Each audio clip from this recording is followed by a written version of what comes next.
today? I'm good. How are you? It's been a good day.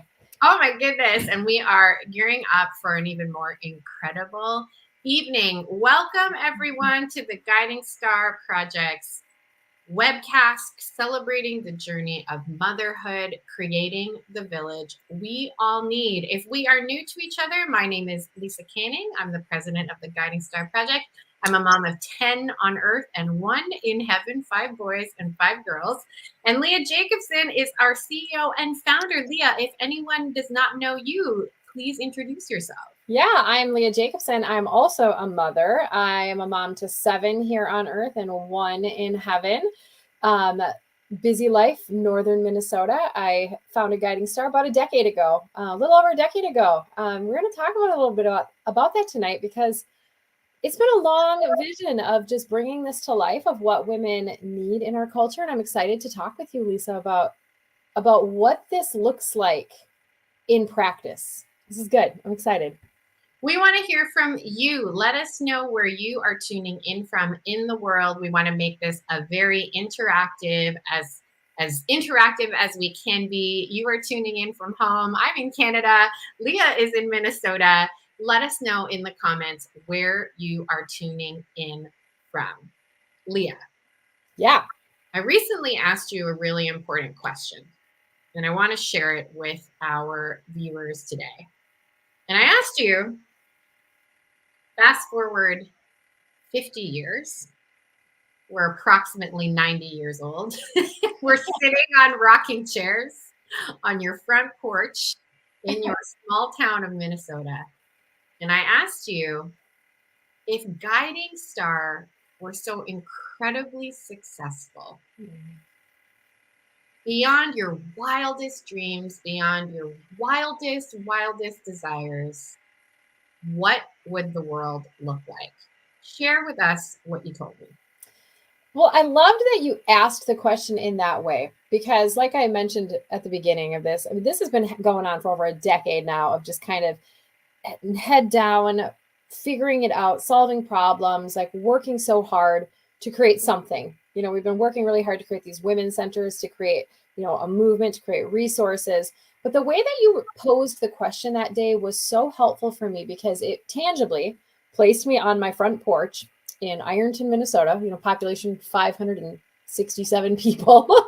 And I imagined just sitting there in a rocking chair with you, and we've had this crazy journey. We've been through it all. We've got our grandbabies, we've got our children, we've got our families running around us.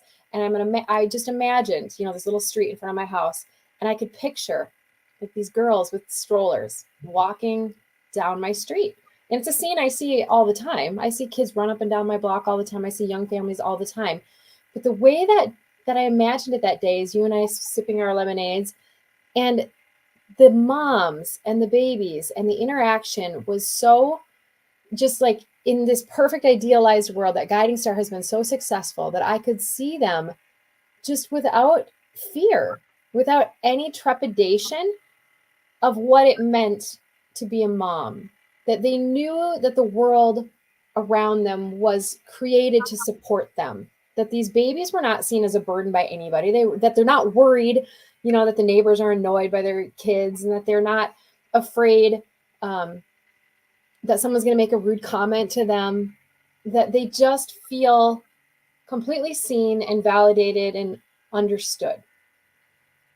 That's what it felt like. As you said that to me, I just imagined sitting there in our rocking chairs with our lemonades, watching the moms and just feeling like they never had to experience maybe what some of us did, maybe what our moms did and the generation before us, of this almost feeling the need to apologize sometimes for our fertility, for getting pregnant, for having babies, for having these large families. I mean, you and I are kind of a circus whenever we go anywhere.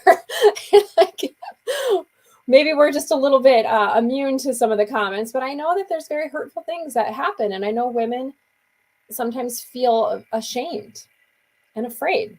And I just can imagine that if we do this right, Lisa, if we get this right, if we can grow this movement of women's centers, of women's sentiment towards children, towards fertility, towards family life, they don't have to feel that way. Yeah. And I think my favorite phrase in that response that you gave me was that you desired a 180-degree turn, that society would make a 180-degree turn on the way that it looked at pregnancy. To put it another way, what would it look like if women did not fear pregnancy? Yeah. That's the question we're going to explore tonight. That's the world that we want to vision. That's what we want to cast a vision for this evening, but also go through what would have to be made possible for that to happen. What would have to be made possible for women to truly not fear pregnancy? That's what we're going to do tonight. I'm so excited to kick us off. Leo, would you open us in a prayer? Oh, yeah, why not? Let's do it. I would love to open us in a really quick prayer. So I'm Catholic, and today happens to be the Feast of St. Joseph. So for those of you that will humor me for a moment, I'm just going to recognize that on this webcast where we're talking about motherhood, that there are men involved as well, and that great fathers are also incredibly vital. So Father, Son, Holy Spirit, amen. Lord God, we just ask that whoever is here tonight, that whatever the message is that needs to come forward, whatever this conversation needs to be, that you would open that you would open our hearts, that you would open our minds, that you would provide charitable conversation tonight, that we could speak about truth with love, and that we can build a vision for a more hopeful, a more supportive, a more welcoming, hospitable, loving society and culture. Lord, we ask that you would help us to remove any fear or shame that's associated with how you have made us, and help us to trust that you truly never do make mistakes, Lord, that you made us good, that we are the result of a beloved thought, that every part of our life can be used for good. We thank you, Lord. We just ask that you bless our technology. Amen. Amen. Thank you so much. Happy Feast of St. Joseph to all. I'm going to go ahead and fire up a few slides. And before I do that, I want to acknowledge who is joining us. We've got Sarah. Hi, Sarah in Michigan. Hi, Lisa in Iowa.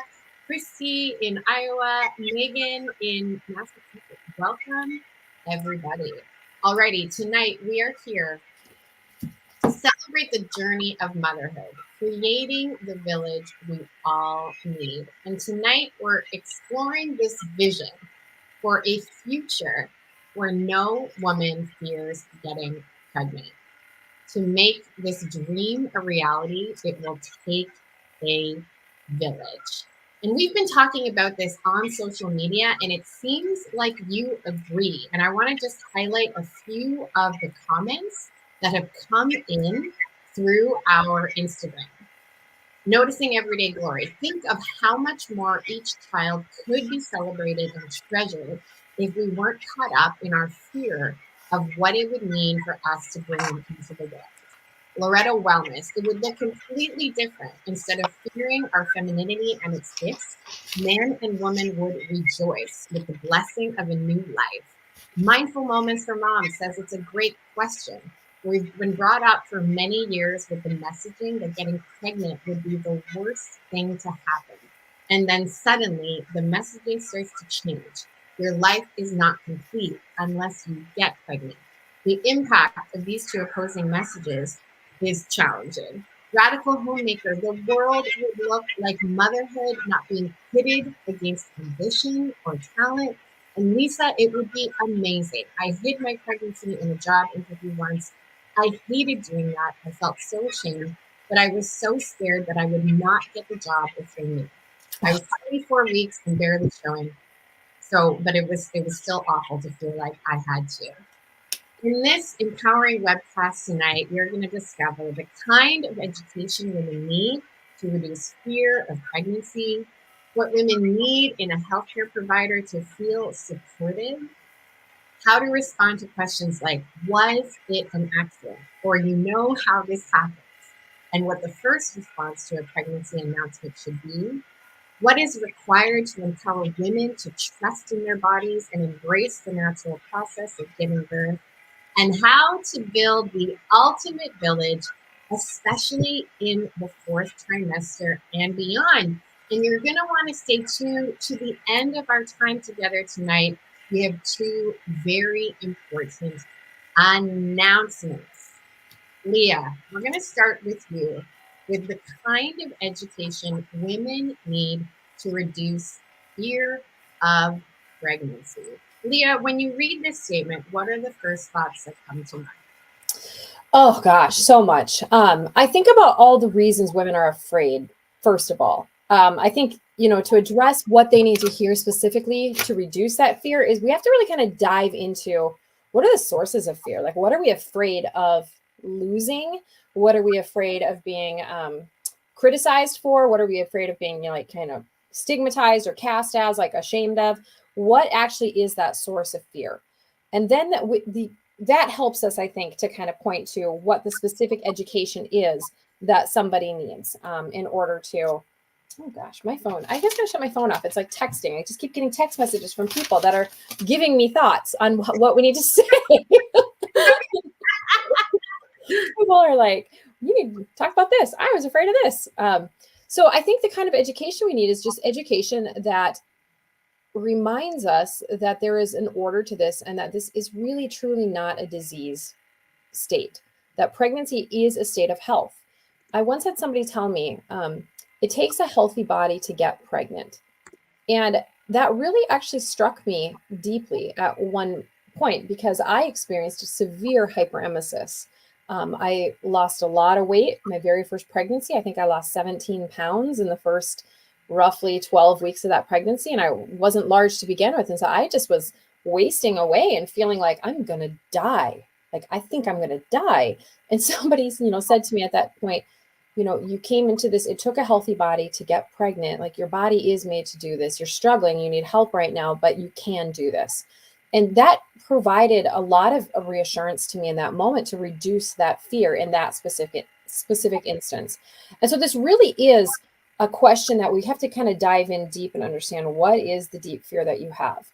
Culturally, I think we need to talk a lot about what we do here at Guiding Star, which is our 4 core services of education. We talk a lot about the feminine genius, the female superpowers that we have as women, that, the 3 things that really truly make women's health are the fact that women ovulate, gestate, and lactate. These are 3 superpowers, I call them, the feminine abilities, because it's things that men's bodies cannot do or should not do. They can theoretically lactate if there's a problem that's not a healthy state for a man to be lactating. They cannot ovulate. They cannot gestate. They do not have the organs to do this. These are really special functions of a female body. And so education around our female body and accepting it is just so critical. And the earlier we do that, the better, because it's when we're surprised. It's when we don't know what's coming that we get scared. We get nervous. Yeah. And we've developed at the Guiding Star Project, your years and years of investment in what women need has resulted in your spectrum of women's healthcare, the Guiding Star Project spectrum of women's healthcare. Share with us a little bit about how this was developed over the years and what this looks like. Yeah, we realized that I'm a lactation consultant. And so I often see women in that lactation period. If you look here, it's actually kind of towards the end of the developmental phase of a woman's, body developing and in her reproductive cycle. And so I'll see someone maybe for the first time when they're pregnant or breastfeeding their baby, but they will say to me things about, well, I'm not going to be successful at this. It's not going to work because no woman in my family has ever had this, work for them. Even my periods were messed up. My cycles were messed up from when I was a little girl. My pregnancy was messed up. Like nothing's ever worked with my body. My body is a lemon. And so there's a deeply ingrained pattern of thought that she has about herself that's going back as far as maybe even her body awareness as a very young girl. We talk about this as a 4, a 5, a 6-year-old child, where we begin to talk with them about your body is really special. Like, you are your body. You take care of your body. This is a very early conversation with a child. Just having a love for and a care for. We eat healthy food. We get good sleep. We take baths. We take care of our body because it's special, and I'm my body and I'm special. I'm really special. If we neglect that, we see ramifications popping up all throughout a woman's spectrum of her healthcare throughout her entire lifespan. If she has not been affirmed as a little girl that you are good and you deserve, to be taken care of, you deserve to be heard, you deserve to be listened to. We see these things come up in the exam room. We see difficult dynamics in relationships with medical providers. We might see oppositional defiance towards medical providers. We might see, distrust. We might see complete submission without any challenging of what a woman might believe is good for herself. So this is an incredibly important thing for us to be aware of, that through each of these phases, a woman's identity as she transitions from body awareness to sexual awareness, then to fertility awareness, that there is a little bit of a shift in who she is. And at each one of those moments, she asks herself again, am I still good? Am I still worth being listened to? Who am I now? I'm growing into somebody new, something different. And at every one of these points, we have got to be there to say, this is okay. This is healthy. This is good. You are good. This is not a problem. This is not something to fix. When you view it in the context of the question that we're exploring tonight, what would it look like if women did not fear pregnancy? When you have this knowledge, the fear can be drastically reduced. I want to say that one more time. When you have this knowledge, when you know your fertile windows, when you have a sense of what's going on with your body and that it's not a problem, like you just said, it's not a problem. It's not something that needs to be fixed. It's not something that we must take a pill with to suppress or put a Band-Aid on. When we know our bodies, fear can be drastically reduced. Talk to us about the 4 core services, unless you had something else you wanted to say here. No, I mean, I think this is just an important sort of, for people to understand that we can't just try to solve fear of pregnancy in the pregnancy purple, in that zone. We can't just say, okay, we're going to get you a pregnancy test and an ultrasound and counseling, and we're going to help you, and we're going to get over your fear of pregnancy. This starts years before that. This starts a lot earlier than that.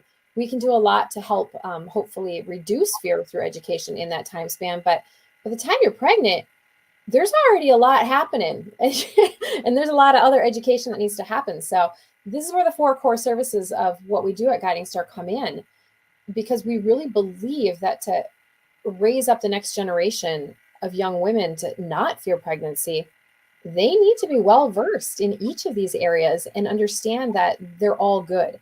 You can't just say things like, well, yeah, breastfeeding, of course, is great. Like, breast is best, but, natural fertility, that's way too unpredictable. Like, no, if we're going to trust that our breasts are going to make the milk to provide for our baby, we're going to also trust that our body is giving us signs that we can follow and track through natural fertility. Like, we have to have either we believe it or we don't. And all of these things were made for our benefit, for the continuation of the human species, in fact, is what these things are made for. So natural fertility, this is, again, like that lifespan of that spectrum, like this starts early. Family planning, it's critical that we have a trust and that we're tuned in, that we're listening to our bodies. When we understand the language our body is speaking to us, we know what our body is saying, we are much more likely to be able to advocate for ourselves in our prenatal care, in our labor, in our birthing experiences, because we know ourselves and we trust ourselves. So I can't really emphasize that enough. Like, just that belief of, I'm made to do this, and this is a healthy thing. We gain that from being in tune with ourselves. Let us know in the chat. Do you agree with us? Or is there something you find challenging, uncomfortable? Do you know how to explain this to your daughter or to your girlfriend or to your family member who might really not understand this concept? Let us know in the comments what this expression, especially I am made to do this, what does that stir up in you? Let's go through the 4 core services, Leah, and just briefly around the education that would be necessary for a woman to not fear pregnancy. I mean, this is starting with our girls. By the time they're 8, 9, 10 years old, they really need to know what's coming. Again, talking about destigmatizing and reducing shame around our female bodies. This happens at a very young age when girls feel embarrassed, when they feel embarrassed about getting or scared of getting their first period. We're planting seeds that there's something shameful about that. And so this understanding of my fertility is part of who I am, and it means I'm healthy. It means that I have this superpower that I can now make babies. Oh my gosh, that's crazy, beautiful. Like, I'm so awesome.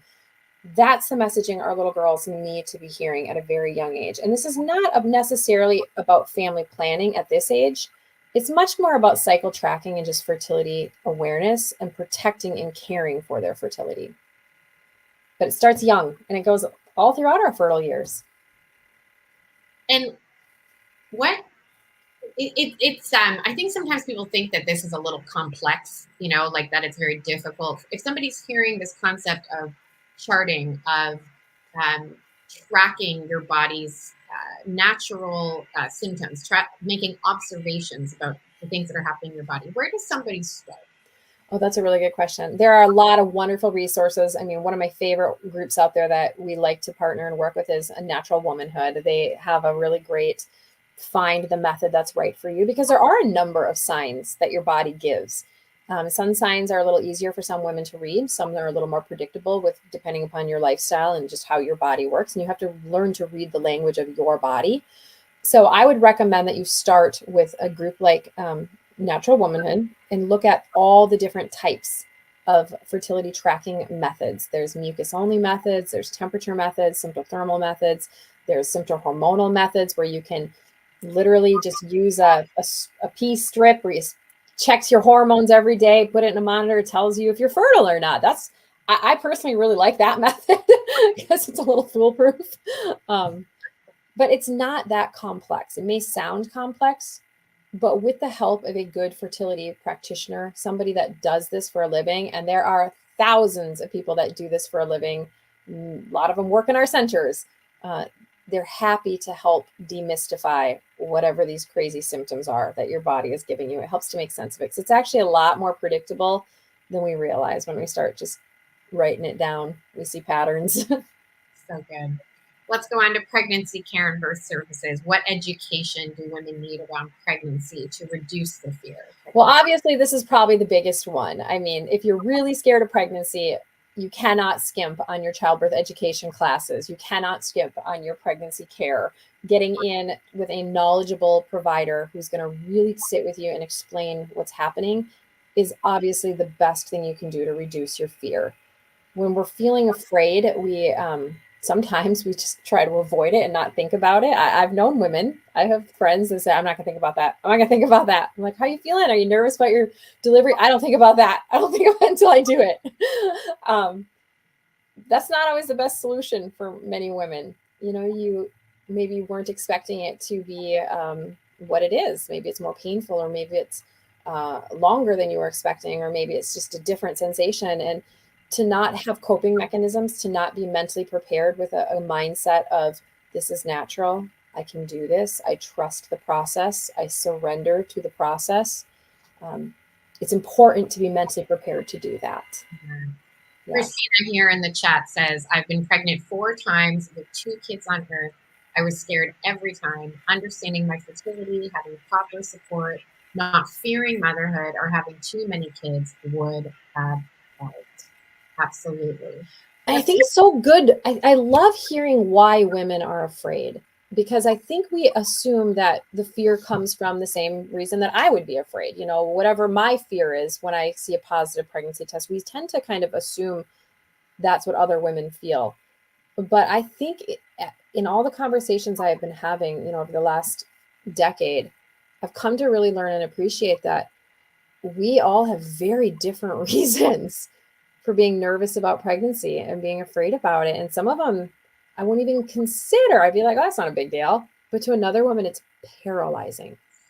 And Christina follows up. I love this. Learning about natural fertility has helped a ton with feeling comfortable with my body and what's happening throughout the month. Having knowledge, Carrie says here, women learning about their natural fertility feel empowered. Absolutely. And if you've been if you haven't had regular cycles, all throughout your fertile years, and then you are, oh, I love it. There's a baby. There's a baby. Right on cue when we're about to talk about breastfeeding. We're going to nurse the infant when we're talking about breastfeeding. And that wasn't even staged. I wasn't even like in the notes. Like, bring in the baby. Let's have a breastfeeding session right now. I'm going to show you a proper latch. This is very normal, by the way, for Lisa and I, our daily meetings. There's always a baby nursing. It's wonderful. We love it. Absolutely.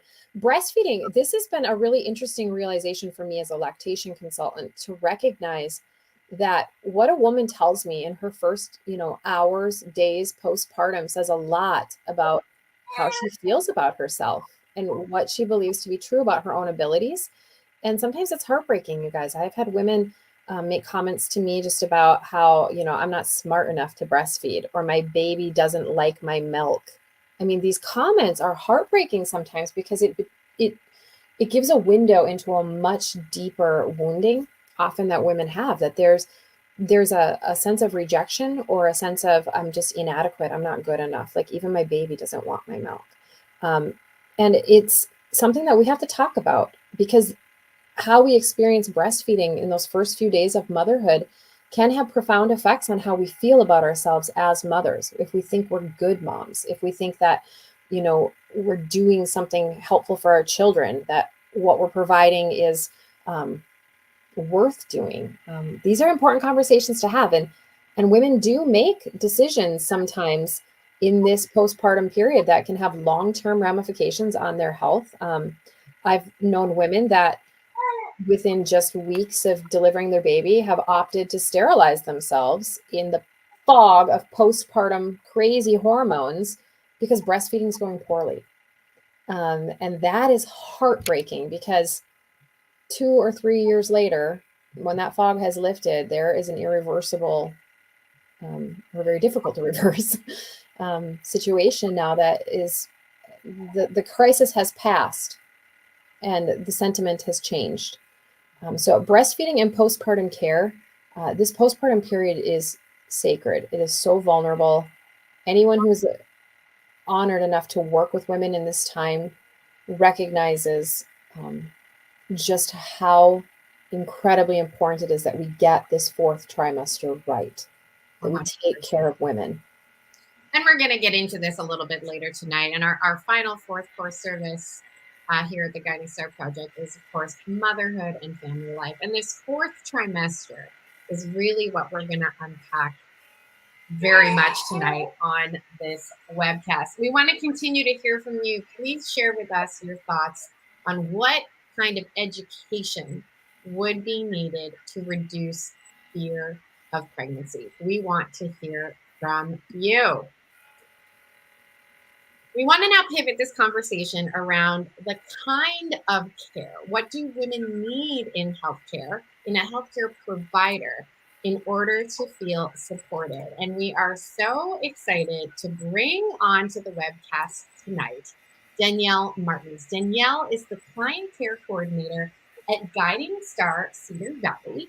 And I thought that it might be fun to introduce her with a really fun video. So if you'll just give me a moment to cue this up, we are going to pivot to Danielle at Cedar Valley. Thanks, Leah, so much. Here we go. Just 1 second while I do this with one hand. It's very impressive, by the way. I'm like just sitting here doing nothing, and you're like breastfeeding. And with one hand, with my non-dominant hand. Hold on, here we go. 1 second, it's coming. I promise, it's coming. Share screen. We're gonna hear from Danielle at Guiding Star. Here we go, Cedar Valley.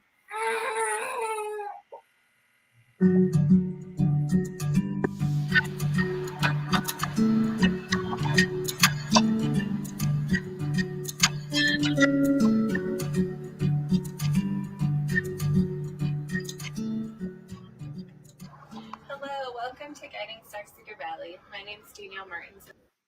Oh, sorry. Oh.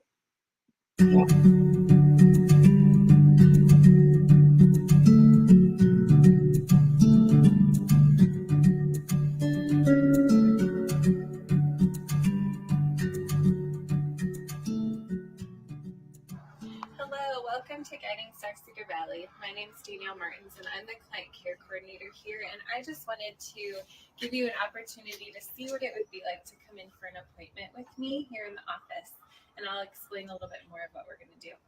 So come on in. When you come into Guiding Star Cedar Valley, you're going to walk in and you're going to see our welcome sign. And we kind of have two areas that you can come into. I want to highlight our child watch space because I think it's really important as moms, as families, that you have an opportunity to bring kiddos here into the center to be able to be taken care of while you're receiving the life-affirming services that we have here. So when you come in, our open child watch hours are 1 to 4 in the afternoons. And we have wonderful volunteers that come in and sit in here and engage with the kiddos in some fun activities. We also have this space open on Tuesday evenings during our community class night.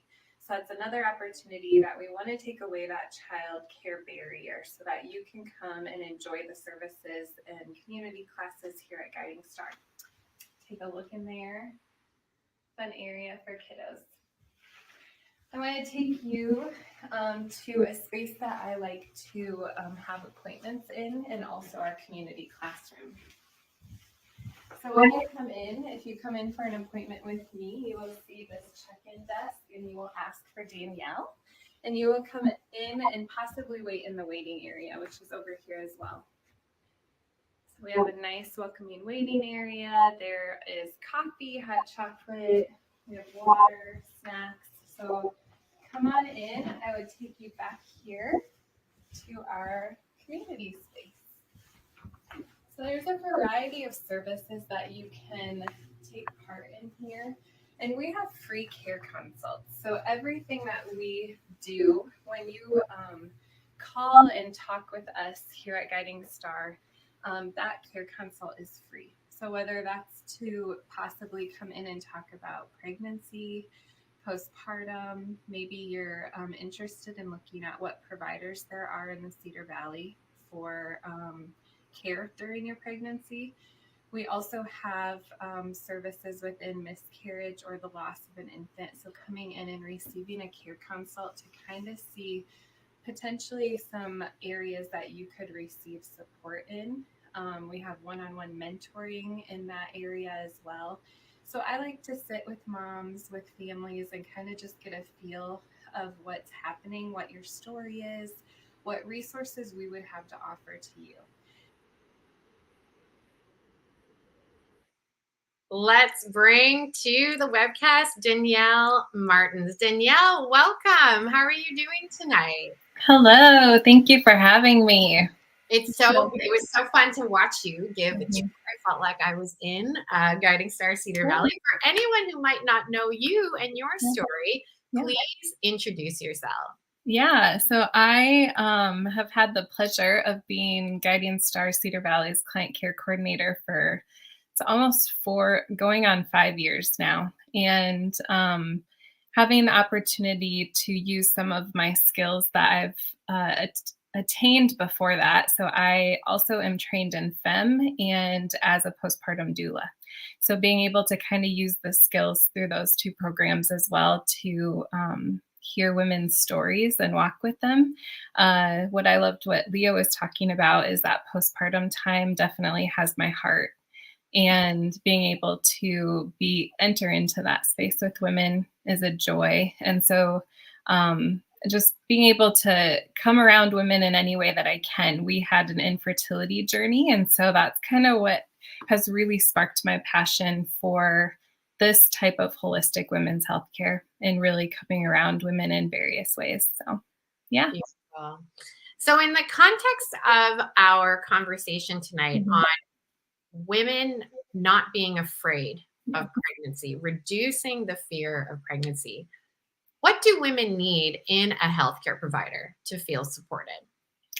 I would say they need somebody that's going to sit with them and look them in the eye and affirm their ability to be a mom from the very beginning.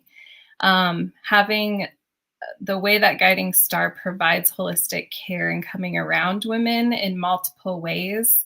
So not only having a medical provider that does that, but having, a therapist that can do that, having a chiropractor that can do that, having birth doulas, having all this type of care come around you and say, you are going to be an amazing mom because you are made to be a mom. And so really just affirming them in that. Beautiful. What do you think, what are some hesitations of women who might fear pregnancy? Mm-hmm. What are her hesitations about getting care? And then what can we do to make her feel comfortable with those hesitations? Mm-hmm. I would say a lot of what I see is just hesitation in what type of support they have, whether that's within their family or whatever unit they're in. But also it's what culture says, right? And so oftentimes I start out my conversations about, what do you think about birth? What do you think about pregnancy? What do you think about birth? And try to understand where they're coming from first. And a lot of it's what culture has said about pregnancy and birth, that kind of what we're saying, that it feels like a burden, and that we're not equipped for it, but ultimately we actually are. And so so that I would say that's usually the hesitation, and it's the support. How am I going to do this? I don't have that support. And so coming around them again, I don't think I can say that enough, and being able to surround them with that support and kind of pick away the layers of where they've come to understand or know or think that they can't do something, and affirm them that they can. So, yeah. Give us a story of a mom. I'm putting you on the spot. I'm totally. You've got so much experience at Cedar Valley. Cedar Valley, it's a very special place to be. Give me a story. Give us a story of a woman you've walked with and how she felt ill-equipped for motherhood, but then had a big turning point. Yeah. So I would say, there's been many, but just thinking of a woman that came in who this was baby number 4 for her. And she was a single mom. And it really was a turning point of, can I do this again? And just her point in life of who was actually surrounding her. And so sitting with her and listening to that and just offering words of encouragement around the fact that she has done it. She has been chosen to be this child's mom. And so what are the things that she needed to be able to do that? And it's taking away some of those barriers, like child care for appointments, and being able to attend a medical appointment and have other kiddos that need that care during that time. So we were able to offer that to her.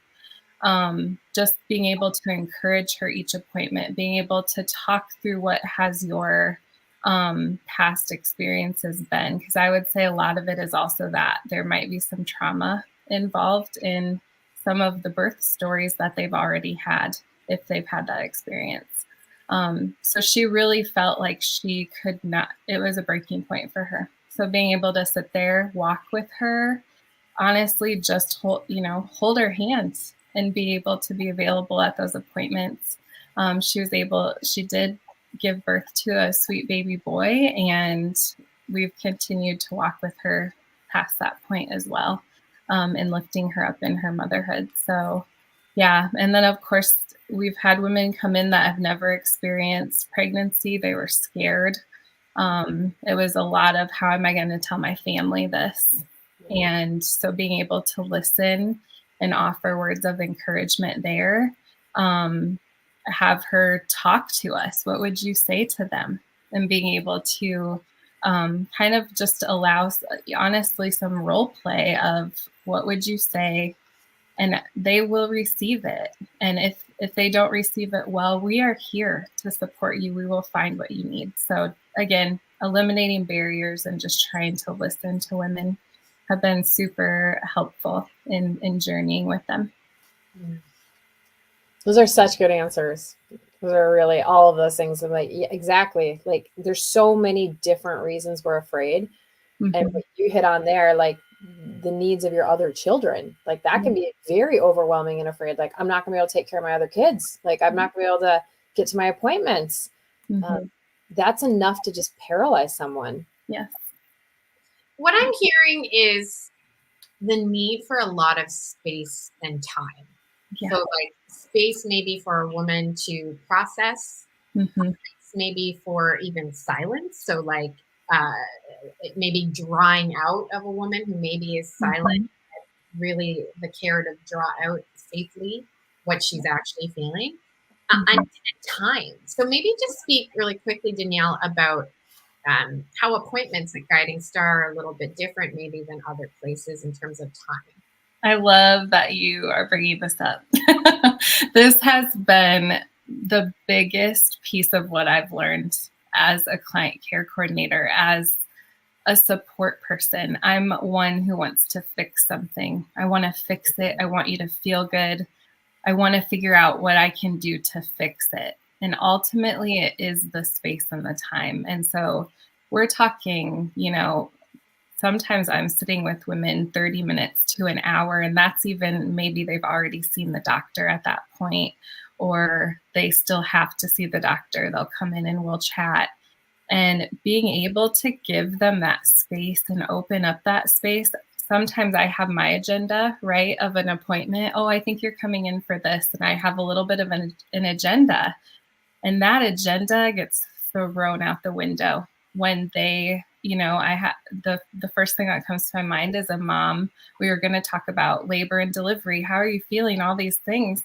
And she's saying, I lost a baby.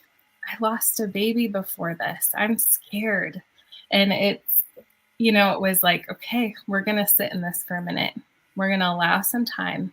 And so often it's just time. And then I'm able, thank goodness, that's what I love about Guiding Stars. We have this network of providers. I have somebody that I think you would love to sit with, and that could really help you. I wouldn't have known that if she wouldn't have opened up, and shared that with me.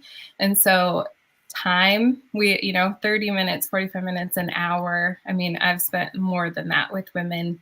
So that's what I love, the freedom to have that time and space with them, to really allow them that to open up and share what they need to share. Oh, Danielle Martins, you are a gift to the Guiding Star family. Leah, do you have any other questions or comments for Danielle? No, I'm just grateful for everything you guys do. You do it so well. You love women so well in the Cedar Valley. It's just so good to see. Thank you, Danielle, so much for joining us tonight and for all you do to support women everywhere. Leah, I want to pause before we get to our next guest, because the thing that I think Danielle really highlighted there is time. Yeah. And that there's somebody maybe walking with a woman beyond her doctor or in addition to her doctor. I think that's really interesting. That was not a care experience I ever had. I only dealt with an OB, and then I dealt with a midwife. But I think that's just a really interesting component, that you can walk with somebody. Why would you think that might help reduce fear of pregnancy? Well, I think, we're talking a little bit about building the village, this idea of like women circling women and encircling and kind of caring for. And I think that structure societally has been lost in many ways. Like the quiet, sort of unrushed, sit with another woman and share your experience and learn from one another. We don't really have that built into our day anymore. Some of us are lucky enough that we have, a good friend that lives down the block that we can have coffee with, but I bet more of us don't. I bet most of us don't have a sister or an aunt or a cousin or a friend nearby.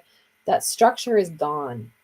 And so in the absence of that societal structure, we need to replace it. And in the healthcare setting, it's sometimes a very difficult place for it, but these are the questions we're asking. We're asking healthcare questions. They're very practical questions, like, when does the placenta come out? When does the milk come in? Like, these are very medical questions that we need to know that we can ask, and that we have the time and the space to ask them and not be afraid of feeling stupid, and the mindset piece is interesting too, because it might be a threat to you to think that, gosh, like I'm overwhelmed. Like you might feel bad that even vocalizing that, bringing it to consciousness. You might not even share that with your spouse because you're ashamed of it. To be able to have somebody who is your provider, or maybe somebody in addition to the provider, to just process and give you space. I think from, I'm a trained mindset coach. The mindset coach in me just loves that, holding space for a woman, especially when she's hormonal. But holding space for a woman is just so important. And there's so much that you're sorting out. Like, you don't even know how you feel about things. And then people are asking you to pick a name and you're like, I don't know. Like, you can't even figure out any of it. And there's just so many decisions that are being asked of you when you're so uncertain of what's even happening. So, yeah. I'm going to pivot this conversation to a mindset piece. This is definitely very, very mindset related. And I don't know about you, Leah, but I have gotten every response to the question, when I've announced I'm pregnant, I've announced I've been pregnant 11 times. The question, was it an accident? You know how this happens, right? Like, kind of with a bit of an attitude. You know how this happens, right? Yeah, and they think they're funny every time. Like, they think it's so funny. I'm funny. You should get a hobby. Do you have a TV in your house? I've gotten everything. I'm sure you have too. Why is this a problem, Leah Jacobson? Why are these kinds of responses a problem? Well, I mean, it's the assumption that you wouldn't want to be pregnant. It's the assumption that something went wrong. Like, you know how this happens. Like, that's an accident. It's a negative. It's an immediate, instead of a, holy moly, a healthy body, you just got pregnant. Like, all of the hormonal chemical things that had to go right, the thousands of things in your body and the cells that had to mature in exactly the right way and meet at the exact right moment. Like, it is absolutely miraculous that this ever goes right. That we ever get pregnant is a miracle. And so then to treat it so kind of callously of like, well, that an accident, it's just so disheartening, especially if you're feeling weak or vulnerable or you're not sure really how you feel about it yet. It can be just demoralizing. So those funny, sarcastic comments can really break somebody. So be very, just don't do it. Don't do it. Don't say that. Just don't ever say it. So to carry on this conversation and to talk about what might be a more appropriate response, and talk about, again, what does it look like to support a woman and reduce fear in pregnancy. So excited to bring, again, from the Guiding Star family, from Guiding Star Memphis, Ashley McCarty. Ashley, how are you? I am good. How are you guys? Thank you for having me. Oh my gosh, so great to have you. All right, Ashley, share with anyone who might not know you a little bit about you and your training and why you care about moms and babies. Oh my gosh, that's loaded. Okay. So I am a birth and bereavement doula and a lactation counselor, a Behold Your Child guide. I'm FEM trained. And I am a student midwife currently. And my passion has been ongoing at divine intervention, all the things. But I first got into the pro-life world and saw a talk with Leah and Abby Johnson at the time. And all three of us were pregnant around the same time. We were so pregnant, all of us. We were so pregnant. And God was just like, this is what I'm putting in front of you. And so that's when I found Guiding Star and learned all of these things. That was my second pregnancy, and I had not great experiences up to that. And so just the idea of all of it, just God was like, this is for you. Go do it. And since then, I keep getting all these trainings because I just keep finding new ways that I want to support women and just be there in all aspects from, young age to menopause. So you are very trained. You are very trained. All of those certifications are really awesome. Yeah. Yes, I should probably slow down a little bit. My head hurts, but it's great. It's great because I feel that I'm getting to a point where, not that I know everything, of course not, but I feel more confident in sitting with a woman and knowing that even if I don't know it, I know where to find it. And I have surrounded myself with amazing people that have supported and helped me and continue to mentor me. So it's great. So Ashley, I want you to react to this question. So when a woman announces she's pregnant, maybe it's to her mom or it's to her best friend, and she gets a response like, was it an accident? You know how this happens. How do we handle it? So what do we do? And then what should the first response be? And I'm going to just go nurse my baby. I'm sure y'all are going to support me in that. You guys carry on. The response. Yes. Yeah. So I actually have two examples of this. The first one, well, I have several, but the first one that comes to mind is when I had my first two children. I remember my doctor asking before I was discharged from the hospital, I had a C-sections. What birth control are you going to use? And I was like, well, I don't use birth control. And he goes, well, you know what they call people that do fertility, right? Call them parents. And I was like, yeah. Yep. And I remember too, my mom was like, okay, well, you've had a boy and a girl, so you're done now, right? That's perfect. You only need the two. And I was like, well, it's not up to us, right? I mean, of course, with fertility, tracking, we can avoid successfully. Yes, you have the ability to plan. Yes. Yes. However, we are open to life. So I remember when I was pregnant for the third time, this time with twins, but didn't know it yet. The response from the family was just shock and terror almost, because I have rougher pregnancies. Sure. And it was isolating, really. I felt like I couldn't complain. I couldn't talk to people. Luckily at that point, I was already in this world and had wonderful people. Yes, I had you wonderful people. Yes. And I did have I had my twins at 28 weeks. But throughout the NICU journey, I remember calling you and I need help breastfeeding and all the things. And it was such a different experience to have people who understood and knew that, I was equipped. I had people around me that supported and understood that a baby is a blessing. What did we say? What did you hear from us? Not, what did you, when you told us you were pregnant, what did you hear? It's funny because I remember when I said it, I was like, what are they going to say? What are they going to say? And it was, just everyone was just like, oh my gosh, congratulations, a new baby. Yay.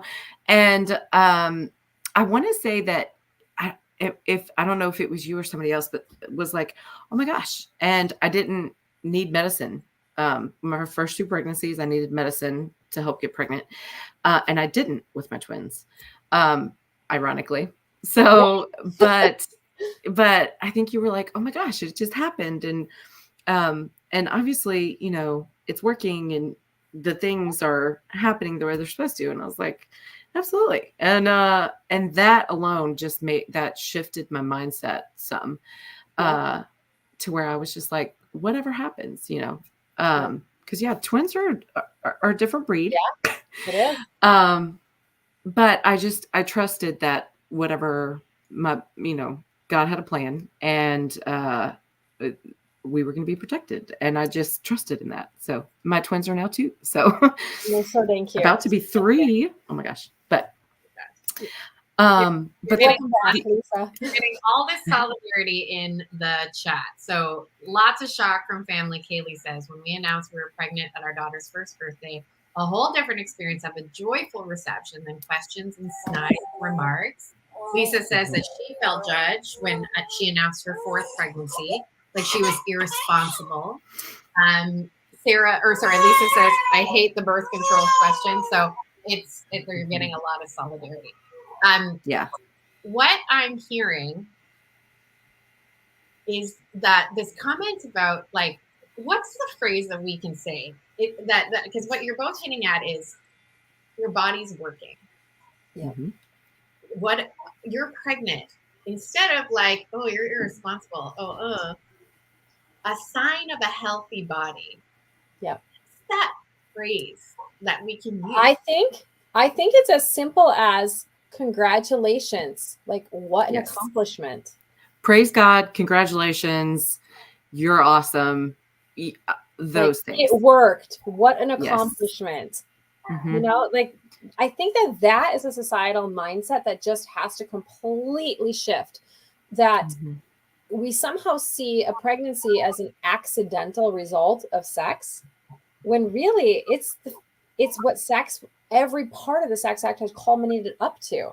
It's all the hormonal interaction. It's even the attraction. It's the pheromones. It's the cervical mucus. It's this, every single part of our bodies, how they were made. This is what it's trying to accomplish. Like an Mhm. orgasm and physical pleasure, sure, that's a nice sort of like perk of it, but our body doesn't necessarily care if that's what happens. It's trying to conceive a new little human being. And so, wow, congratulations. Like, your body just did its job very superbly. Mhm. Yeah, I think back to before I joined this organization. I was working another mission based or thing, and I was speaking to a mom for the first time. I was so nervous, who was abortion minded, and I remember being terrified. Like, what if I say something wrong? All the things, right? But when she enrolled in this program, she was enrolling because she was a single mom of a 13-month-old, I think, at that time. And when she reached out to me, she said, she just needed help being a single mom with the baby. I was like, cool, I got you. And then a week later, she calls back and says, I have an abortion scheduled tomorrow because I am pregnant again and I can't even care for this baby. And I just remember going, number one, congratulations, you have a new baby.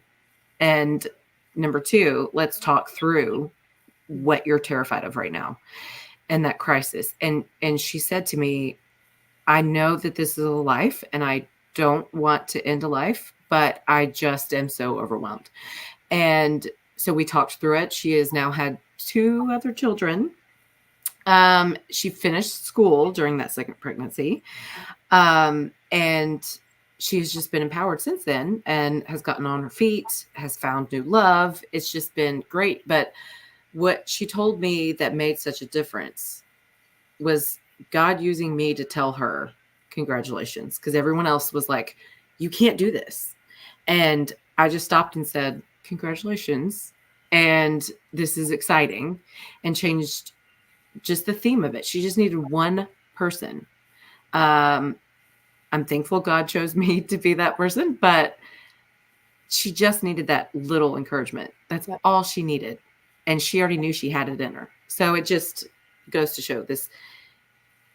You just don't, even if they're 15th kid, 19th kid, whatever, even if they're struggling, it's still a new life. It's still joyful. And that should just be it. Congratulations. Congratulations. What an accomplishment. I want to make like stickers. What an accomplishment. You are pregnant. Ashley, I asked you this earlier, but I want you to answer this question again because you gave me a really beautiful response. What would it look like in America? What would it look like in the world if women did not fear pregnancy? I wish I remember what I wrote, but it would mean that women would walk in having their voice and having their own empowerment to know that their bodies were made for this, that God has brought this life to them for a reason, and that they can do this. That birth is a physiological, natural process, and that fertility is beautiful, and that as long as you are equipped with, the knowledge, the education you spoke of earlier, Leah, that it just can happen and be beautiful, and it doesn't have to be scary, and nobody has to tell you how to do it a specific way. It's yours, and then babies are amazing and a blessing. Yeah. And motherhood is fulfilling, in whatever capacity that looks like. Yep. Ashley, you're going to in the chat. You're an inspiration. Aw. Thank you so much for joining us tonight. We're so grateful for you and your work, especially in Memphis. Thank you, Ashley. Bye, Ashley. Thanks for jumping on. I love our doulas. I love the women that like Ashley that are trained as doulas, because they just understand how to, like, in that moment of like, I can't do this, as you're like literally laboring to bring forward a baby, that lock eye of, I've been with you for the last several months. I know you. I've seen you. You got this. Like, I just love doulas. They're so awesome. It's interesting. I had great care for all of my pregnancies. I was with an OB for a really long time. And honestly, it was just because that's just what all my girlfriends did. I had no sort of frame of reference of anything else. Every single one of my friends went with their same OB. And my first 7 births were all with an epidural, because I just was like, that's just what you do. And it wasn't until baby number 8 came around that I experienced my first natural birth. And I was like, what happened? Like, I couldn't believe just how empowered I felt. And I remember being like, I have lost out. I have lost out. I can't believe I never had this experience before. And again, it wasn't because somebody told me not to or anything like that. I was never pressured into an epidural. It was just not something I had ever been exposed to. And so my 8th and 9th pregnancies were totally, births were totally natural. My 10th baby was my miscarriage. And then my next one was with a midwife. Yep. And incredibly, just empowering experience.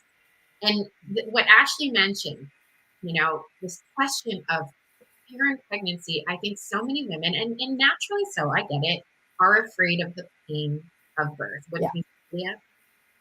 Oh, absolutely. I think the women that I was talking about that sort of avoid it. My friends are like, oh, I don't think about that. Like, that have had babies, they've been through the pain, they've experienced pain. I don't think about that. Like, I'm not going to, because they don't want to dwell on that this was potentially very painful or scary. But there is a lot of work that we can do around that. And I'm not just talking, I know some people are like mindset, like hypnobirthing, like you can't just make the pain go away. No, there is a physiological reality of your body stretching and your body pushing and contracting, and it's work. It doesn't just typically happen on its own, although it does sometimes. I have seen videos of this that blow my mind on YouTube. I watch them over and over again on repeat. And I'm like, is that really happening? And then it does for some women. Some women are insanely lucky. For most of it, it is effort. It is work.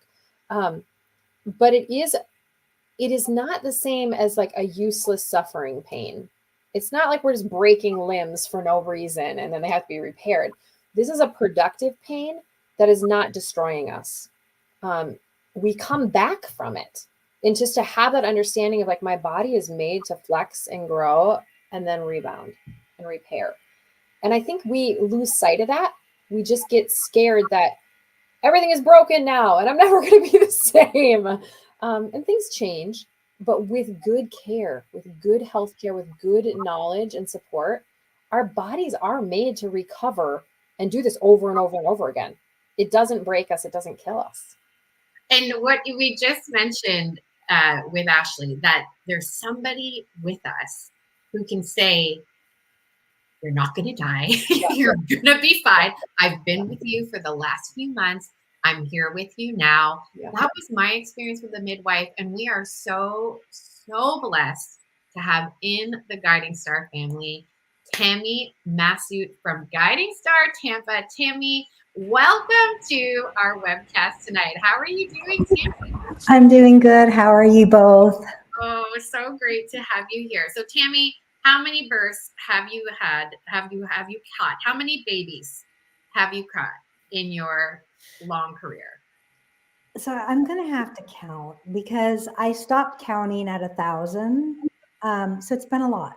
And that was, let's see, that was 7 or 8 years ago. I was like, I can't keep counting. But it's been phenomenal. It's been a And ride. you just recently caught your granddaughter, right? Grandson. Yeah. Grandson. What Yeah. was that experience like? Oh, it was amazing. It was amazing. You know, we talk about birth as this normal, natural process that women go through. We were made to do this. And she took that information and she ran with it. And she had one of the best births that I was able to be a part of. It was phenomenal. Yeah. Well, let's unpack that a little bit. Yeah. What is required to empower women to trust in their bodies and embrace a natural birth? Well, you've said it over and over and over again. Education. Education. It's all about education from a very early age. And I think I was a product of that because I remember, you know, my mom was a Billings instructor, you know, back in the 70s. And so it was always taught in our house. You know, we were very open about fertility. It was talked about.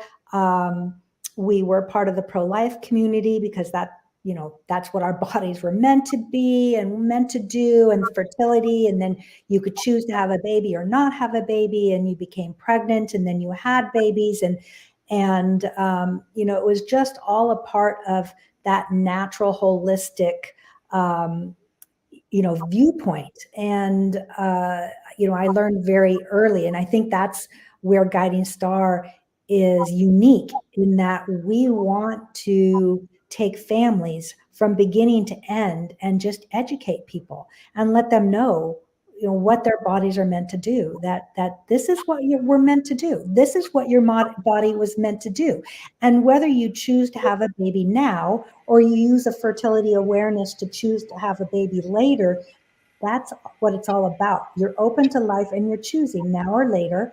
And if God chooses to give you one when you weren't necessarily trying, then you can embrace it, that you're not scared of it. But that's okay. Your body was meant to do this and we could do this. And then having people to support them and say, congratulations. You know, I know this is your 13th baby. Congratulations. That's wonderful. Because by then we know it's not a mistake. We know how we got there. So, Speaking of Tammy, you have quite a few of your own children. I do. Share I've had 13 babies on earth, and I have 2 in heaven. I had 2 miscarriages. I have 26 grandchildren now. So and they were all planned. I could have chosen to have a smaller family, but my grandmother had 11 children, and some of my happiest memories were family get-togethers when all of the cousins and aunts and uncles and grandparents would come together. And those were I was so enamored with that I was like, you know, I'm okay with whatever God gives me. And I really truly meant that. And I lived my life like that. So. And I just want to ask you, this is kind of an off script question a little bit, but you know, the fear that we're talking about, I think a lot of women fear career and job opportunities being lost. Yes. I mean, Lisa, you have 10, I've got 7, Tammy's got a dozen. I'm going to count all the children on this call. This is insane. But we have, you know, advanced practice medical. We've got advanced degrees. I mean, amongst us here, we're doing okay. I mean, we've all been able to. How did you, you know, you're a few years ahead, I think, of me, and I'm a few years ahead of Lisa. We got a couple generations here. When you were going through that, though, I think there was a very strong societal pressure that you should be afraid of having a bunch of babies for your career's sake. I mean, how did you get through that? I think, well, you know, I did have a strong support system. You know, I had, you know, my family who were very supportive, and that's important to have someone in your back corner, you know, backing you up, saying congratulations, that's wonderful. And like Ashley said, it only takes one person. And that was important. And I was driven, I think. I finished school at 35. I got my undergraduate, and then I got my graduate degree at 50. And I just took one day at a time. And I kind of, I remember when someone said, well, how are you going to do that? When I went back to school to get my master's and become a midwife, I said, I'm going to do it one day at a time. I could be a midwife in 3 years, or I could still do what I'm doing in 3 years, and be the same person. It's just 3 years, it's just looking at it in those short little blocks. And that's kind of what I tell my kids, look at what you want to do. And they'll give me, wow, it's so many years of education, but you just take it in little blocks. And so look at what you want to do and figure out how you want to get there, and just take the steps and do it, so don't be scared. That's got to mirror how you coach a woman through birth. When I think it kind of is. I tell them, take one contraction at a time. Take one contraction at a time. Don't think about how many you've done, and don't think about how many you have to go. You just take that one, and anybody can do one contraction at a time.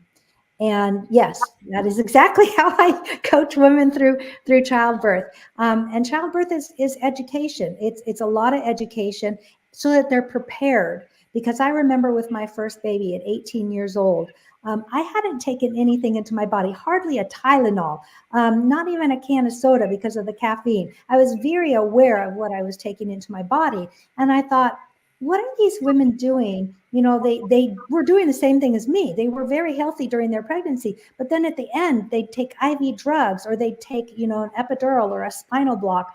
And sometimes those are needed, but knowing the risks and benefits, which we are as midwives very, we discuss those in depth, but knowing that there were some risks and saying, if I could do it without the risks, that's what my body was meant to do. So that's what I'm going to try to do, knowing that it might not be possible, and something might happen that I would need an intervention, but knowing that my body was possible. And honestly, thinking back to Jesus's mother, thinking to myself, if Jesus's mom could do it, I can do it, and so that's where I was just, it was a mindset, if I can do this, and then passing that on to the women that I now serve. Tammy, talk to us a little bit about the midwifery approach, and how might midwifery, there's incredible, in North America, we have incredible access to care, but how does midwifery potentially have some aspects to it that can help reduce fear of pregnancy? So the midwifery model of care believes that birth is natural. So it's all about the physiological process. It's a natural, normal process, and we embrace that. So we learn how to help a woman have a baby using the tools available: movement, breathing, hydrotherapy, just the things that midwives are taught from ages ago. And we've lost a lot of the art. We're getting it back now, but we've lost a lot of that art. And it's needed. The medical model is needed also, but the medical model looks at, what's the problem with this? Where do I need to intervene so that there's not a worse problem? And so both are needed, because not all birth is equal, and some births need a higher level of care. And as a midwife, I'm trained to recognize that. But in the absence of any problems, in the absence of any risks, a low risk midwife model is the best care scenario for women. And that research has gone beyond to show that truth. And the truth that midwifery care has decreased mortality and morbidity in our maternal population is just out there. The United States is one of the top countries, but not in maternal care. In maternal care, we rank at the bottom, and that's scary. Yep. But if you look at the countries that rank highest, midwives do most of their low risk care. And that's the model that I pray that we get to. Agreed. Absolutely agree. Yeah. Tammy, we're asking everybody tonight, what would it look like if women did not fear pregnancy? How would you answer this? I think that if women didn't fear pregnancy, we would be a much happier society. A lot of our dissatisfaction, I think, in our society is all because women fear pregnancy. I think we would be happier. We would be, if no one feared that, we would just be, you said it, earlier, Lisa. It's such an empowering experience to become pregnant, first of all, because as I'm a Creighton fertility practitioner also, but to become pregnant with all of the obstacles to that whole act, and then to carry that pregnancy, and then to birth that baby by our, with our body, and then to nourish that baby as you've been showing us now. It's so empowering. And I see it in women's eyes. They will be just drained, 24 hours of labor, and they're just drained. I can't do this. I can't do this. Yes, you can. Yes, you can. Look at me. You can do this. And the moment that baby leaves their body and comes up on their chest, they are a completely different woman. They're not tired anymore. They are so energized, and they are so full of grace for themselves. And they take that with them and they spread the word. And it's just amazing. I love it. Leah, any other questions for Tammy? No, I love, it's such an honor, isn't it, Tammy, to get to work in the space that we work in? I mean, Absolutely. I get them after you deliver the baby, but just that you and I have seen firsthand what a woman looks like and what she feels about herself when she's had proper education, proper support, and she's had an empowering experience. Like, I believe that is the woman that we get enough of them and we change the world. Like, Yes. that is a different type of woman. Yes. Yes. Because when they've had that experience, you want to shout it from the rooftops. Yeah. And it's important. And I tell them, No, don't keep be scared. I Don't want be to scared. shout it from the rooftops because Yes. they want every woman to know that she's capable of something greater than she's ever known. And they also want women to stop apologizing. Like, you see, those are the moms that, like, at preschool pickup, like, they're just connected with that kid. Like, they just, like, they mother differently.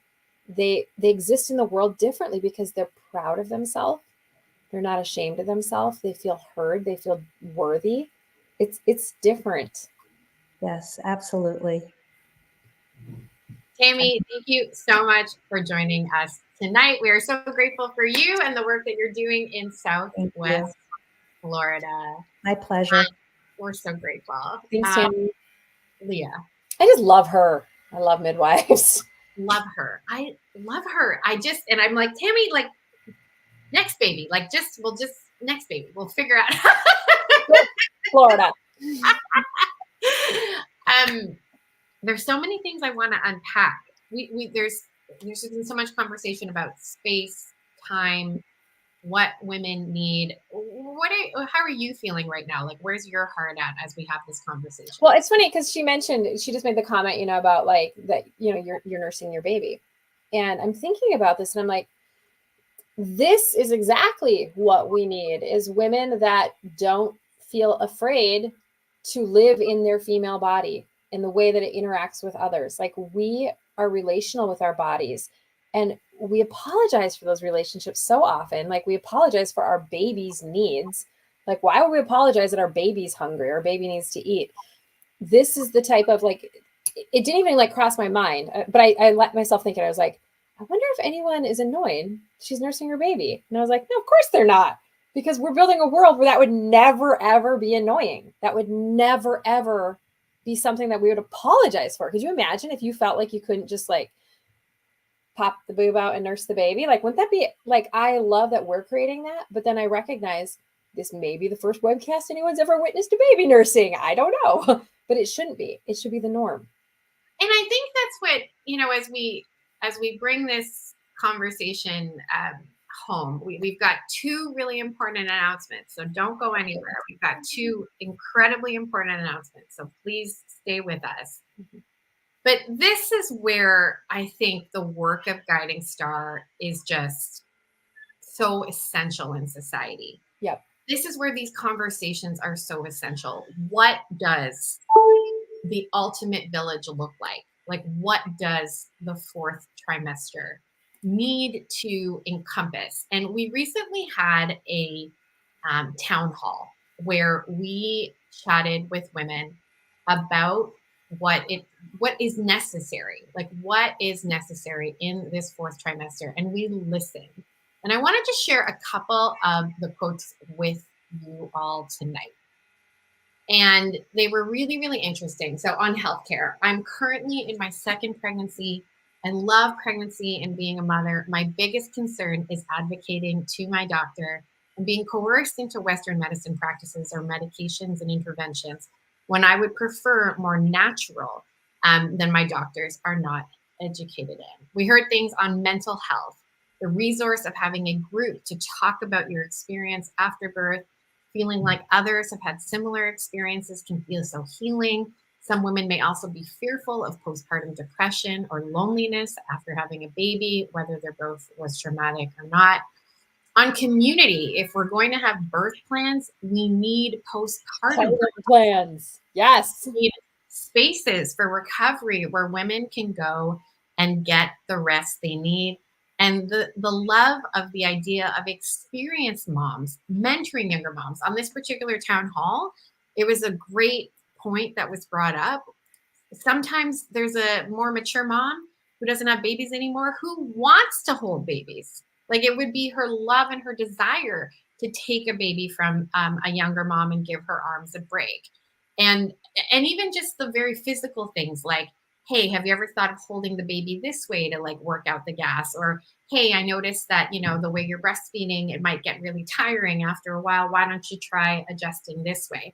You sometimes need that physical, like that actual physical connection that perhaps on Zoom, yes, we can do some of it, but just like, again, when somebody can just take your baby is just incredible. And then on money, could we create a support raising network of sorts? This was a quote that was shared where women could at least write their situation in, and anyone who can help point them to a resource or people can actually support raise. And I just want to share what's so exciting about these things is that they're already happening at our Guiding Star centers.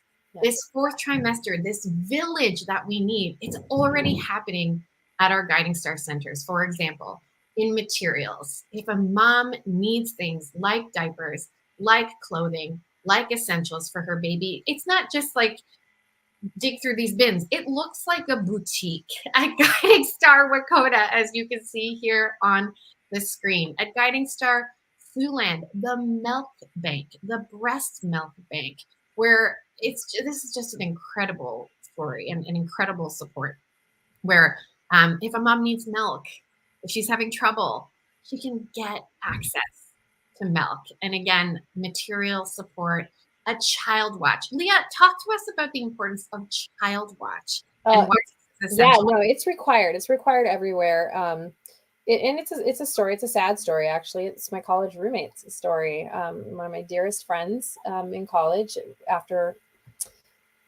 many of us have been to this place where a screaming baby nearly causes us to lose our mind. And unfortunately, my dear friends shook a baby that was under her care and nearly killed him.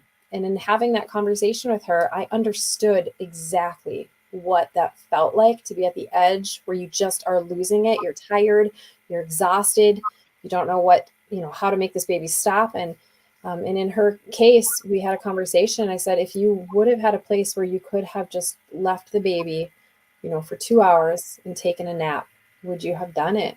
And she said, I don't even know if I could have gotten there, but like if I had a relationship with someone and I trusted them, like, yeah, that would have been very helpful. And it was funny because we had been talking about child watch spaces in all of our Guiding Star centers because I had been hauling children to medical appointments, and I was like, this is awful. I need some place to drop them.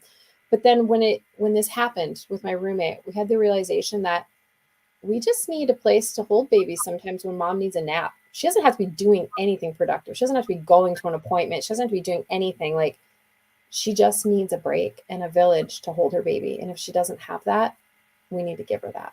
Yeah. Guiding Star Memphis, this like beautiful ability to take a break, like get yourself a cup of coffee, get yourself a lovely little treat, put your feet up for a minute while somebody watches your child safely. And in Guiding Star Marshalltown, and here's a little. We saw Cedar Valley's Child Watch a few minutes ago, and here's a shot of Tammy taking care of one of her clients in Guiding Star Tampa. The village we need truly, Leah, like what I feel so passionate about is just like it's women supporting women. It's women being able to share their hearts, be in community. We used to live in community. Let me know in the comments if you agree with me and you share my passion. We used to live in so much more community. We did. Have lost that. I have to point out, and maybe we can stick the link in the comments. We missed Southwest. So our Guiding Star Southwest is a beautiful facility as well. So if you guys are watching from Southwest, you have a beautiful building, but we don't have any photos of it here. So we'll stick the link in there to your location. Your community there is incredible. And what we're seeing with these Guiding Star centers, where they pop up, the communities that they show up in, a connectivity happens, a vulnerability between women opens up, and you have that place where you can be honest and you can come in and say, I'm struggling, and no one's going to judge you. It's a judgment-free zone. You come in and they're going to say, what do you need, honey? We're here. Like, let us help you today. Leah, this rocking chair, vision that we open the evening with. If society truly took a 180-degree turn on pregnancy, if we lived in a world where women did not fear getting pregnant, like what is the most exciting thing about that vision for you personally? Oh, it's exciting for me because I have daughters, and I think of my daughters, granddaughters, and I think about like little me and little cousins and little like girls in my generation, and just kind of how timid sometimes we were, like, and confused and feeling like, oh, maybe I'm a tomboy, or maybe I'm like thinking somehow that what we did would make us good enough or better. And when I can imagine my daughter's generation not feeling the pressure to perform to some certain role or some certain standard as a girl to prove they're good enough, like just to know like I'm unique and this is incredibly special. What I am is so special. That's it. I truly believed, I hate admitting this publicly, I truly believe that children would be an impediment to my success. Like I was told it. I started my career in television. I was told it explicitly. Yeah. Do not get pregnant. And that's what just excites me the most. I want my daughters to live in a world where they don't necessarily see ambition or their gifts in competition with babies. I'm going to say it again for the people in the back. Yep. Babies do not have to be in competition with your ability to contribute, whatever that looks like for you. And it's just like, and it's been interesting. I've been pouring into the DMs that have come into my inbox about the world would be happier. The world would be joyful. You would hear like the laughing of children, and just families happy. I loved Tammy's comments about growing up with the cousins, and like that's my dad came from 11, my mom came from 8. Cousins galore, cousins everywhere, birthday parties that were insane. Like we're talking several cakes because there were a lot of cousins. But that sort of rootedness, that belonging, like to feel like you're part of a family, that you belong in your community. I think that's sort of what we're closing ourselves off to when we think children in some way are a burden or an impediment. They are not a burden. They are not an impediment. Let us blow up YouTube and Facebook with big amens. If you agree with us that children are not an impediment, let us just blow up the feeds. Type amen. I agree. Children are not an impediment. Type that in the chat right now. We are so grateful for those of you who are watching this live, for those of you catching this on the replay. Let us just fill the internet tonight with good news. Fill that feed. Leah, we've got 2 exciting announcements. Are you ready? Is everyone ready? I am. Talking about raising a village, building a village, being supportive, what happens in our Guiding Star centers, empowering birth, the kind of care, the mindset things necessary, the village necessary. A massive important part of creating the village is also raising the next one. Yeah. Our daughters, what do they need? And so excited to help us make this very, very special announcement. We're bringing on Carrie Biedner, our National Cycle Show Coordinator. Carrie, welcome. Please take yourself off of mute and introduce yourself. Hi, everyone. It is so great to be on the same screen with the 2 of you lovely ladies for the first time. My name is Carrie Biedner, and I'm the national coordinator for the Guiding Star Cycle Show, where we're teaching 9 to 12-year-old girls about how wonderful it is to be a woman and all of the exciting things that are going to happen in their bodies as they approach puberty, and being able to have a natural, unique cycle that they will have throughout about 35 years of their life, about 400 average cycles in their lifetime. And the big, exciting fact that each one of us walking around on this earth are double champions. And I'll tell you more about that. Double champions. This is our very big announcement. We are so excited to share it with you. Double champions, we are proud to announce the release of What's Going On in My Body. This is our brand new book. This is the companion book to the Cycle Show. You can read it on its own. You can read this to complement your Cycle Show experience. This is a collaboration with the beautiful Dr. Elizabeth Wright Paula. Forgive me if I didn't do that right, Dr. Lissy. All the way in Germany. Carrie, tell us about this book. Why is this an essential book for every mom's bookshelf? Yes, well, this book is actually an American English version. The first English version was published in 2018, and it actually was printed in the UK, and they shipped 60 books at a time from Germany to my house, and I helped ship them out to all of you that own one in America. But now under Lumen Press, we have it edited for our American English audience. It is so exciting. As Lisa said, it is a companion. So the way the Cycle Show works is we start with a parent presentation. It's a 90-minute PowerPoint presentation, usually the night before a workshop. Or I also present this via webinar the last Tuesday of every month. So our next one is next Tuesday night, March 26th at 8 p.m. Central Time. Love for you to join us, where we give the whole overview of what this program is all about. The next day, on a Saturday from 9 a.m. to 2 p.m., a 5-hour workshop is given to 10 to 16 girls from ages 9 to 12 years old.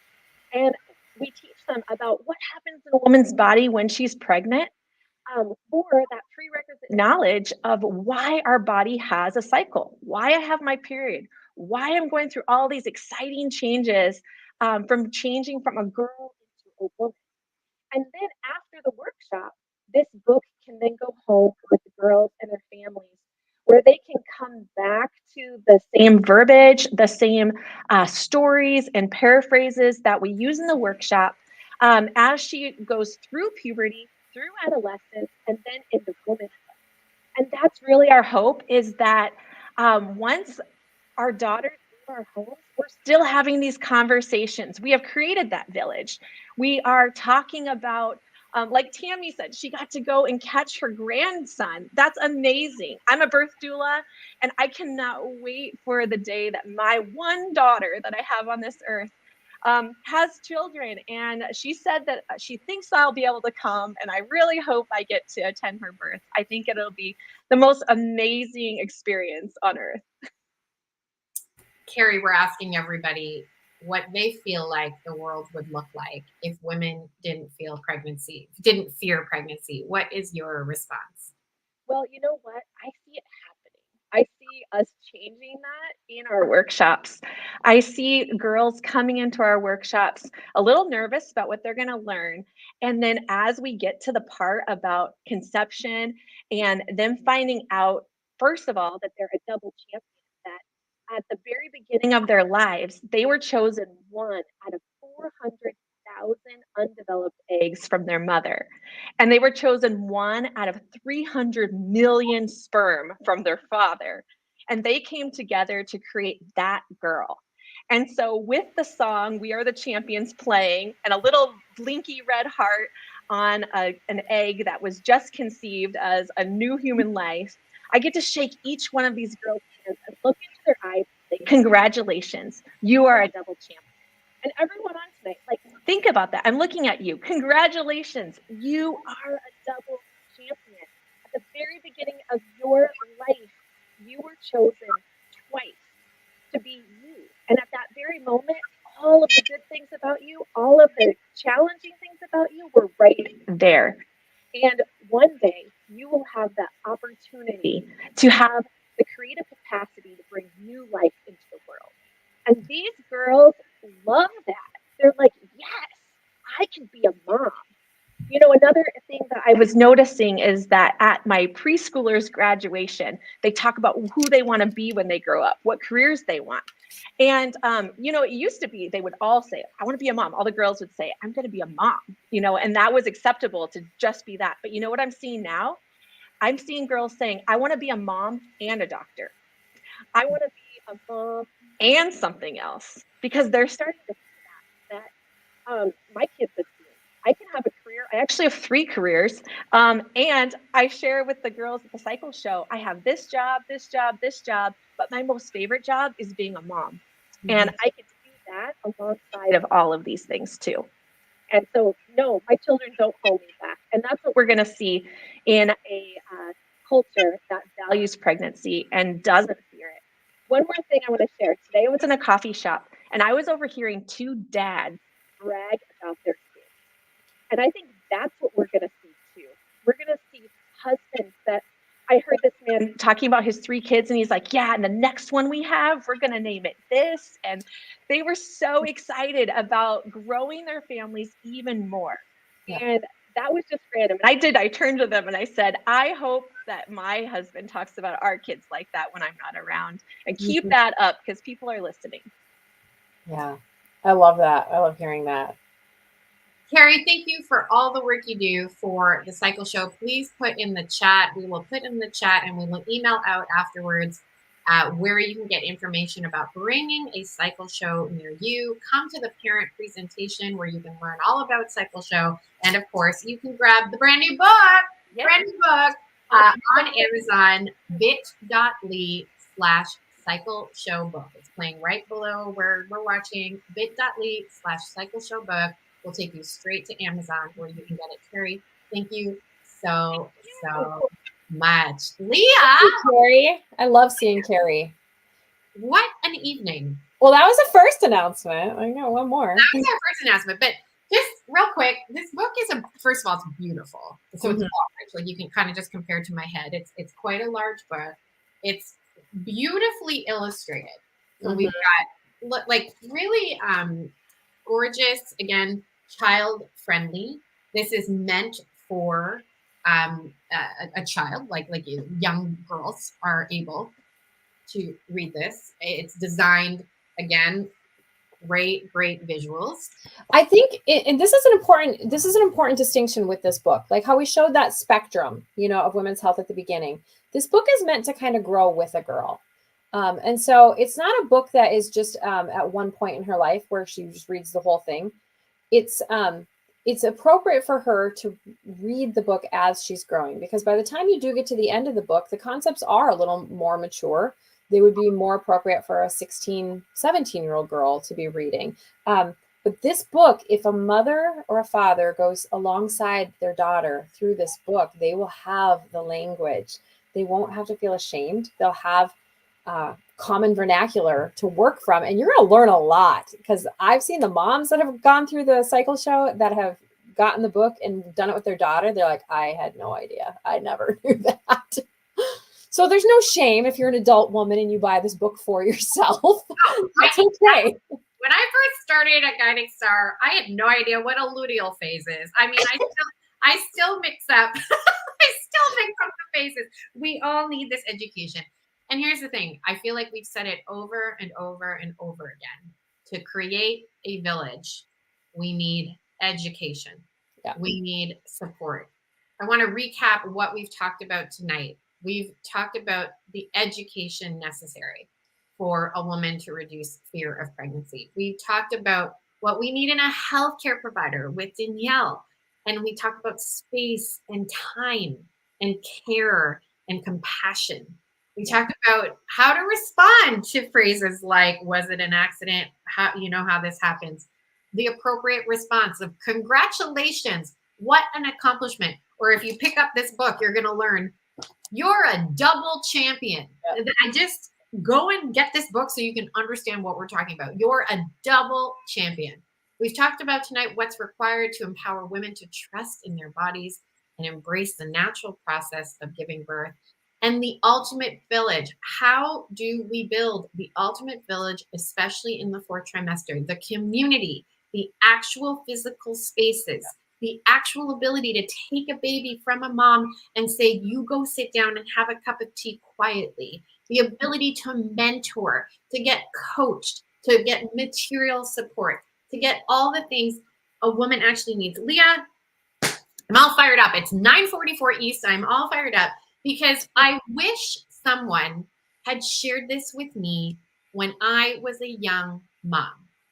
I wish someone had shared this with me and said, your ambition, your love of sharing your gifts, that doesn't need to be a competition. Yeah.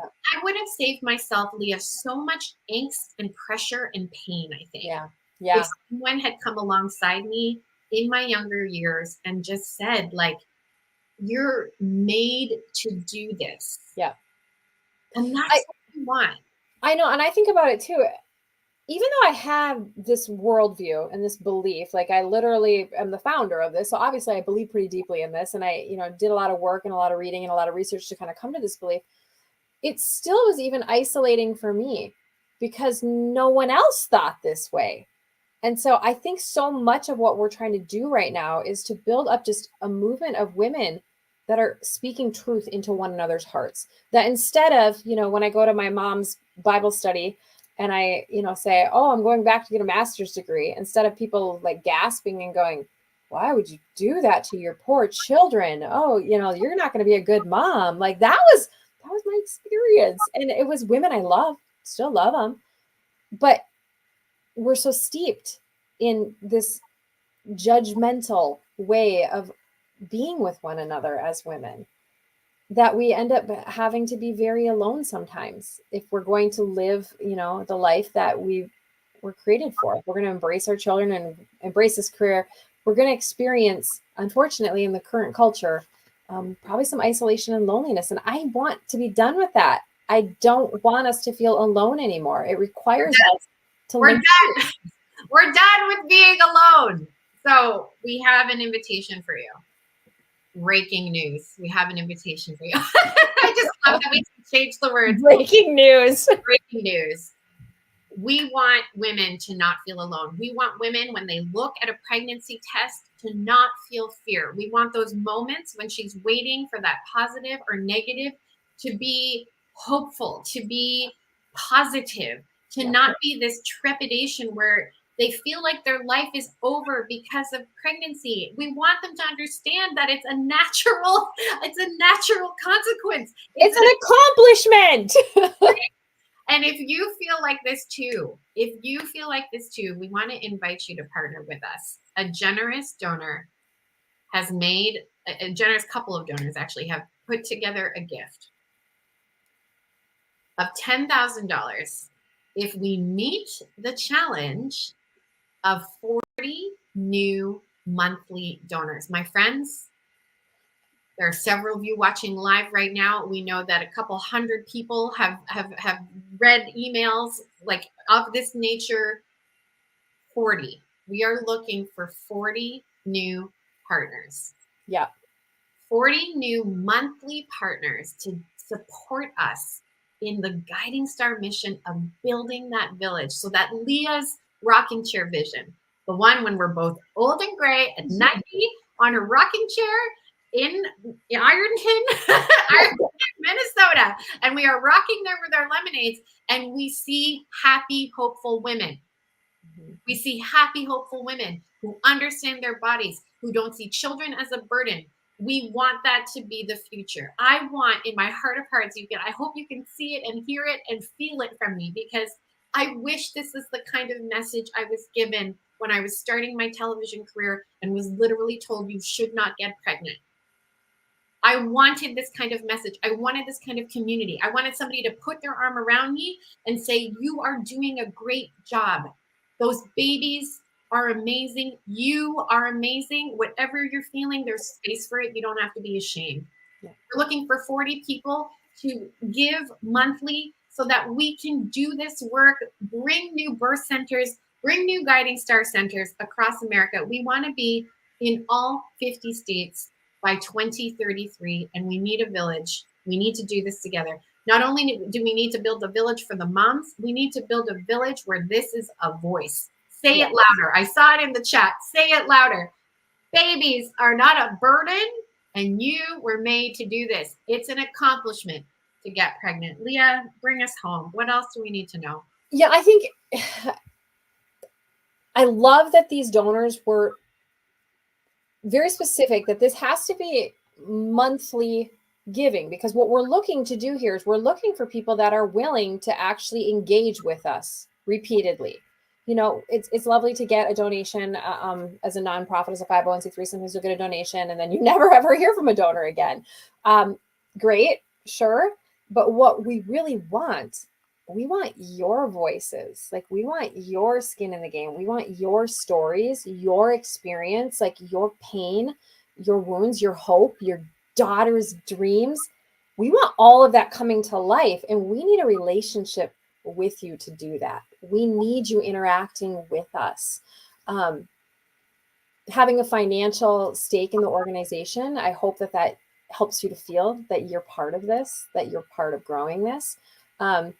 You'll note we didn't say a number. There's no like upper limit to this. You could give as much as you want every month, but there's also no bottom limit to this, because, you know, circumstances are different in every home. But I hope and pray that this is a mission that aligns with the future you want for America, the future you want, because we want you to come on mission with us. We want you to link arms and come alongside us, and we want to give you a rocking chair on the front porch in Ironton. We want you on the front porch with us in 50 years to talk about how we did it. Wouldn't it be fun? Like, truly, wouldn't it be fun if there were thousands of rocking chairs, Leah? Like, thousands of rocking chairs. Like, what if it was just a world of rocking chairs that talked about babies not being a burden? You know? All of us old grandmas with our lemonades. Oh my goodness. So to become one of the 40, okay, Sarah says, save me a rocking chair. You got one with your name on it, Sarah. Jessica Huff says, absolutely. Lots of amens. Fiona, thank you for tuning in. Megan, thank you for tuning in. Christina, Sarah, love it. Thank you so, so much. We want to build this village. Will you help us? So you can make your monthly donation by going to guidingstarproject.com/donate. That's guidingstarproject.com/ I have one reminder though. The donors that made the challenge only gave us a week. So there is a time frame on it. So we only have a week. Monday, March 25th. That's next Monday. We are bringing this home in time for Easter. So even though we'll take your donation, we really want 40 by next Monday, because next Tuesday we have to report back to our generous donors who have made these pledges. And if we don't get 40, we don't get that extra 10,000. So please help us unlock it year one, and then send the link to your friends. We don't want to leave the $10,000 on the table. $10,000 will do a tremendous amount of work in our organization. And again, we're in a mission to change truly how we think about pregnancy in America and beyond. Leah, I'm so grateful to do this work with you. It's been several months now being in the organization in this role, and I feel blessed every day that this is what we get to do for work. I think as a younger mom, I don't think I could have imagined this is what I was doing, because I was petrified of pregnancy. I was petrified of what family would do to my ability to function, to be frank, like to have a clear mind, to have, just like a normal life. And I just look at you, Lisa Canning. You are breastfeeding your baby like a boss on a national webcast. Like, you have come so far. And I'm grateful for it every day. And I'm grateful for that vision that came to you many years ago. And I'm grateful for every single one of our centers where this physical work is happening. I think that's the thing that makes Guiding Star truly very special. There are so many incredible organizations who are doing this kind of life affirming work, supporting women, bringing a worldview into the forefront, bringing a real culture of life and light. There are so many organizations that are doing that. But what I think is really special about Guiding Star is that it happens physically. Like, it's happening physically. It's care. It's healthcare. And I think too, for every sort of naysayer that exists, every sort of like comment about, oh, the pro-life side doesn't get it. What about money? What about this? Like, again, Guiding Star has an answer. It has material support. I hope one day it has things like scholarships and even co-working spaces where there's this real collaboration when it comes to finances. Yep. Guiding Star is already providing that kind of care where that time and that space and lots of lack of pressure, let's say, exists already, and again, care that is where the woman is front and center and is advocating like for herself. And I'm just grateful that you said yes long ago, and that we're all here linking arms now. Today, the internet does very good things, Anyway. Pull up a rocking chair. We got some work to do. I think that's our new sticker. It's like, we have the stars, but now it's like, all right, who wants a rocking chair? Let's all rock so that we can see women in America and beyond embrace the incredible power of their fertility and the beautiful, beautiful accomplishment it is to have a baby. Leah Jacobson, thank you. Thank you for all you do. Thank you, everyone who stayed with us and watched live. Please feel free to share this webcast with a friend if you feel like somebody would love what Guiding Star is doing. To change a culture, we need all rocking chairs on deck, so to speak. Have a great night, Lisa. Bye, everybody. Thank you.